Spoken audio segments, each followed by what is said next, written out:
Okay, so thanks again for coming, everyone. Tonight I'm going to be presenting a case for the truth of Christianity. And I'll be following on from some of the comments that Robert has made. So, my argument has a few stages to it. So, if you get a little bit lost, just refer to your handouts and try and follow the structure of what I'm saying. Hopefully it will be at least somewhat clear. And if there are questions, just text them in. Okay, so my argument has two premises. The first premise is that it is probable that a created God exists. The second premise is that if it is probable that a created God exists, then it is also likely that Christianity is true. From these two premises, it follows, the conclusion follows that therefore Christianity is probably true and naturalism is therefore false. So the argument that I'm using here is called modus ponens. It's a valid argument. So the conclusion follows from the premises. There's no real question about that. The issue is, am I going to be able to establish these two premises, that it is probable that a created God exists, and that if it is probable that a created God exists, then it is also likely that Christianity is true. So that's going to be my challenge tonight. In order to establish those two premises, I'm going to need an extra premise, except it's not really a premise, it's more like a mode of argument. This is the way I'm going to, the method of inference that I'm using. And it's called inference to the best explanation. So how does it work? Well, the idea is that if you have an explanation of something, and that explains the observations really well, then probably you've got to the truth of the matter in some respect. So, for example, electromagnetism is a set of mathematical theories and observations that exceptionally well predicts various phenomena, and it lays the basis for a lot of our electronic equipment that they're able to use. One of the postulates of this theory is that there are things called electrons that behave in particular ways. Now, because electromagnetism is so successful and so useful, it is reasonable to infer that electrons actually exist. The success of electromagnetism, which posits electrons, which predicts electrons, is evidence that electrons probably exist. Another example, if I'm sitting in my study and I have a draft that I can feel on my back, that is, what is an explanation for that draft? Well, one possible explanation is that the window is open. So the fact that that explanation is so successful, it's probably been very successful in the past. In the past, whenever I've had a draft on my back, there's been an open window. In this case, the fact that I can feel the draft is strong evidence in favour of actually believing that there is in fact an open window. So the basic idea is, explanations lead us to truth. If the explanation is successful, we've probably found something that's true. So the argument that I'm going to make is that if naturalism explains things if Christianity, theism, explains things that naturalism cannot, that provides reason to accept theism, specifically Christianity, over naturalism. So effectively I'm arguing the exact opposite of what Patrick is arguing, that there are important instances where theistic explanations, specifically Christian explanations, are superior to naturalistic explanations. Okay, so first of all, my first premise is probable that created God exists. How am I going to establish that? I'm going to use what's called a cosmological argument.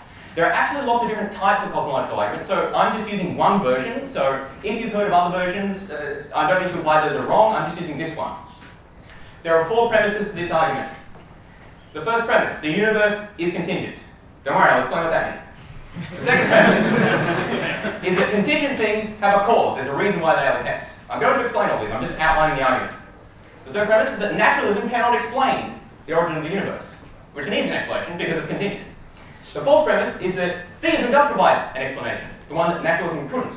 And therefore, using inference from the best explanation, if we can explain things, then therefore it is probable that a created God exists. So that's the outline of the argument. Now, I need to explain a few terms. Contingency, first of all. I said, this term is a little bit esoteric, so let me explain it. Contingent just means could have been different. Most things that we know about and we talk about as true are contingent in the sense that they could have been different. So at the time of this debate, great example of a contingency because in fact it was different to what we expected because unforeseen circumstances.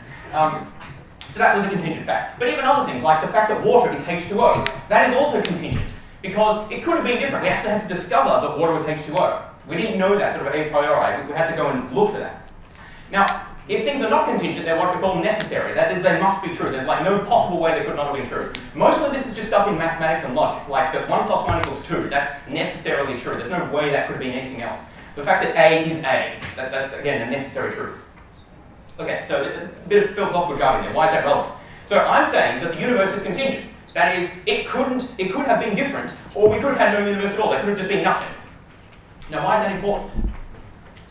Well, because some naturalists argue that the universe is necessary. There just must have been a universe. And if you think that, then the universe doesn't need a cause. It doesn't need an explanation. And my argument wouldn't work. So I'm saying the universe does in fact need an explanation because it's contingent. We could not have had a universe. That would have been a possibility. So why do I think the universe is contingent? Well, because the universe is just the sum total of everything that's in the universe. That includes everything that we know, like stars and matter and space and time itself, the laws of physics, everything. That's all the universe. And certainly a naturalist would agree with that there's nothing else apart from all that stuff that is the universe. But as far as we know, everything that's in the universe, and again, this includes like the laws of physics and everything like that, as far as we know, all of that stuff is contingent. It could have been different. The laws of nature could have been different. The planet Earth could have been somewhere else. The galaxy could have been different. Everything that we know of in the universe is contingent. But if the universe is just everything in the universe, and everything in the universe is contingent, then surely the universe itself is contingent. Now, that doesn't follow by logical necessity. It is possible that the universe is necessary, even though everything in it is contingent. But it seems a real stretch. It seems really hard to give a reason for why that would be the case. So I'm arguing on that basis that it's reasonable to conclude that the universe is contingent. And just a note there, this does not apply to God because God is not in the universe, which is something I'll come back to in a moment. So, that was my first premise, the universe is contingent. Second premise, the principle of sufficient reason. Now, again, this sounds a bit jargony, let me explain. This just says that everything that is contingent needs to have an explanation or a cause, something that's made it that way. Because remember what the notion of contingency is. It could have been different. So what we have to ask, why was it that way? Why wasn't it the other way? If I toss a coin and it comes up heads, it could have come up tails, the outcome was contingent, so why didn't it come up tails? Why did it come up heads? There must have been a reason why it came up that way. Even other things, like for example the grass.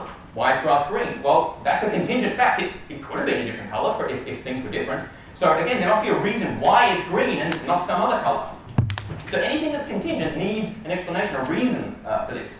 And again, the name might sound esoteric, but this is a very basic principle that we use, as I've said here. It underpins all of scientific inquiry. All of scientific inquiry assumes that there is a reason for things, that you can ask, why is this the case? And then we can go in and find a cause for it. Things don't just happen for no reason at all. And as I'm saying here, if you reject this principle, then you just lead to nonsensical conclusions, that things just happen inexplicitly for no reason at all. And it's important to understand, I'm not saying here that we have to know what the cause is. It could be really complicated. We could have no way of finding out. But the point is, something made it happen, even if we don't know what it was. Now, the rebuttal that the naturalists will use. But quantum mechanics, doesn't quantum mechanics show us that things can happen without a cause? So for example, if I have an atom that's radioactive, according to quantum mechanics, there's no way I can know when that's going to decay. I can give a probability distribution as to when it's likely to decay, but I can't say exactly when. And the naturalist argues that there's no reason at all for why one atom decays now and one decays in a month's time. That's just how it is, it's just probability. And therefore the argument is, well, quantum mechanics shows the principle of sufficient reason is false, so we don't have to have a reason for everything. Well, this is problematic on two grounds. The first of all is that, well, the probabilities still seem to have a cause. It's not the fact that radioactivity just whatever you like.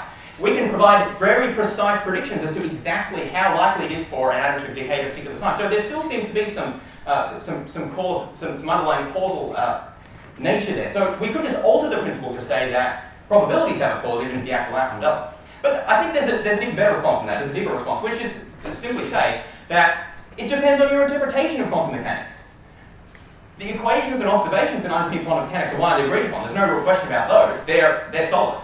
But the interpretation, what they mean philosophically, there is a whole Wikipedia article on interpretations of quantum mechanics. There are literally dozens of interpretations of quantum mechanics. Some of them, like for example, the Copenhagen interpretation, would support a naturalist explanation, which would say, well, things happen without a cause, just whatever.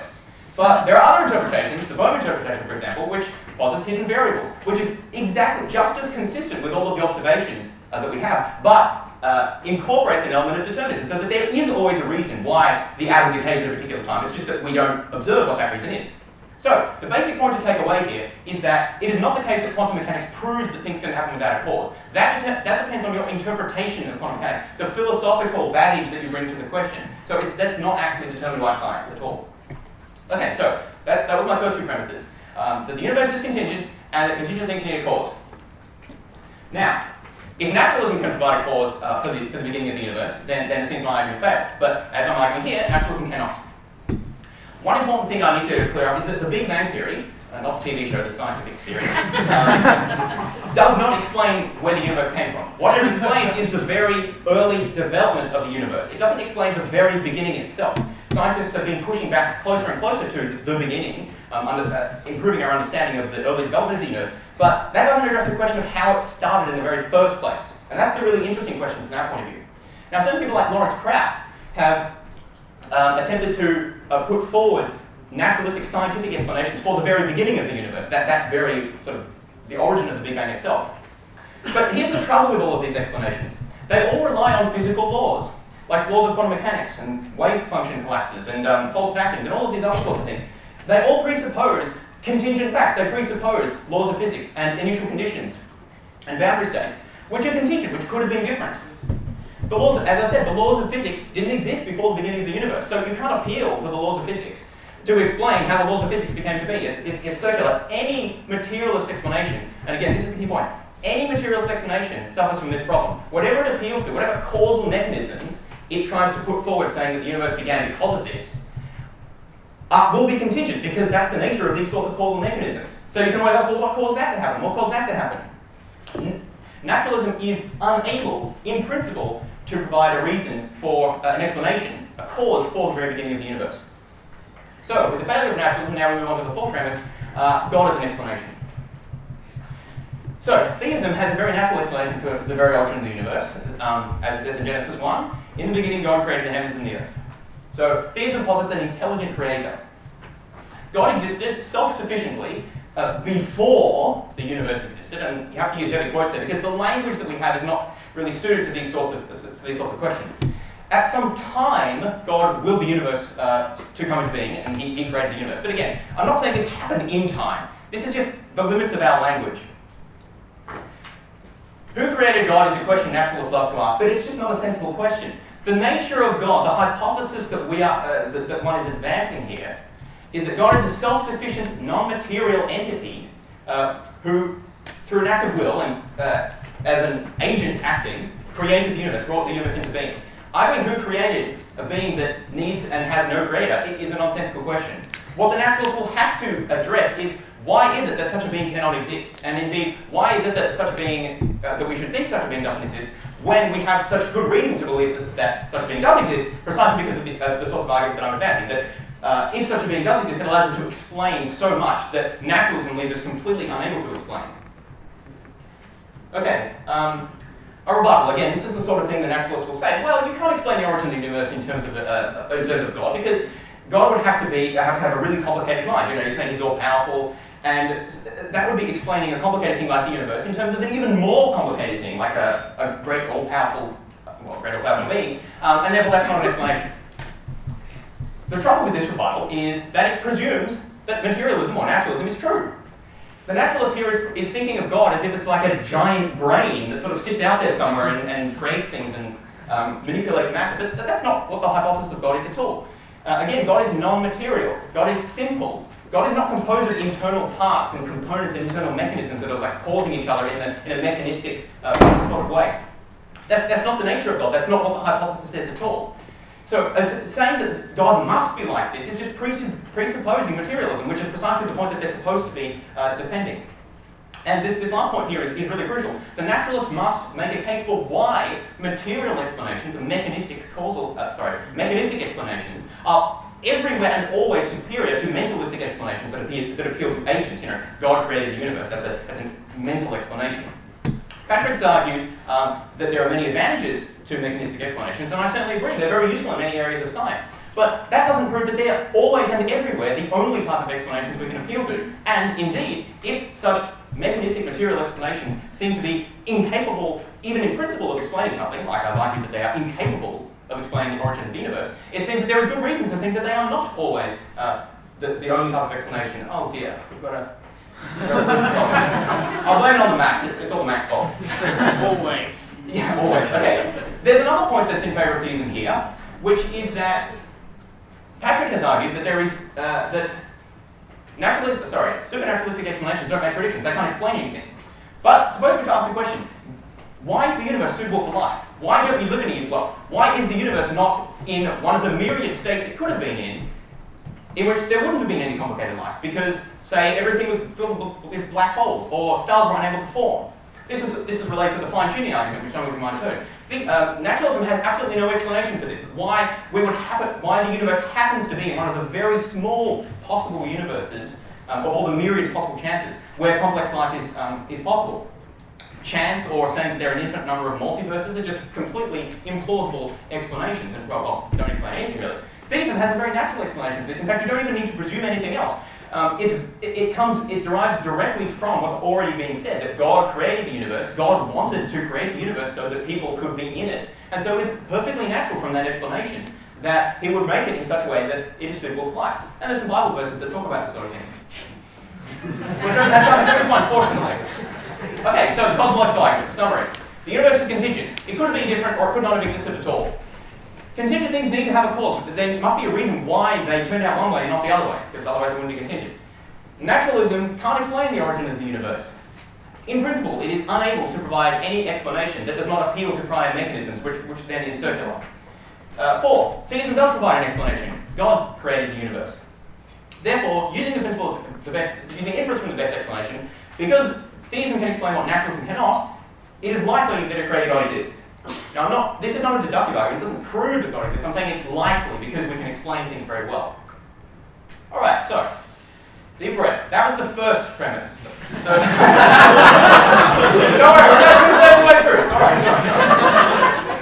It's probable that created God exists. That's what I've argued for so far. You notice I haven't said really anything about Christianity. It's just a created God thus far. Then here's where the Christianity part comes in. The second premise: if it is probable that a created God exists, then it is also likely that Christianity is true.